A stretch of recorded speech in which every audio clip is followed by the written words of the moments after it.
এই বিশ্বে একমাত্র তুমিই সত্য। নিজের ফিলিংস কখনো কারোর সাথে শেয়ার করো না। যদি কারোর সাথে শেয়ার করো, সে তোমাকে ধোঁকা দিতে পারে। মনে রাখার জন্য পুরনো দিনের মতো ডায়েরিতে সবকিছু লিখে রাখো। আর কিছু গোপন রাখতে চাইলে সেখানে লেখার পর কাগজটা ছিঁড়ে কিংবা পুড়িয়ে দাও।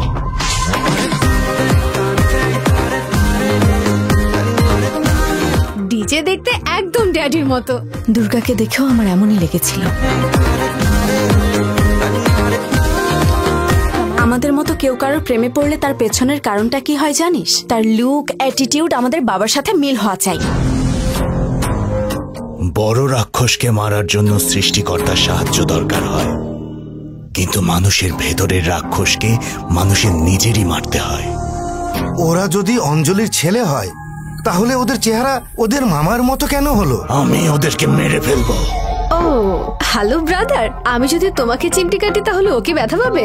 না না, আমরা দুজন তো দেখতে অনেক আলাদা।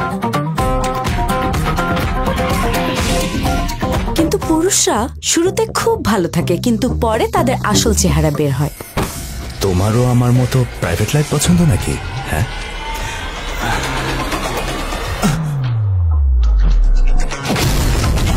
প্রেমের নাম করে ওরা খেলা খেলছে বস। ওদের দুজনকে একসাথে মারতে হবে। একটাও যদি হাত ফসকে যায়,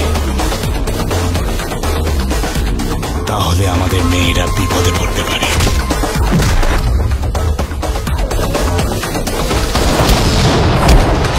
এবার আমি কংস মামা হয়ে নতুন অধ্যায় লিখব।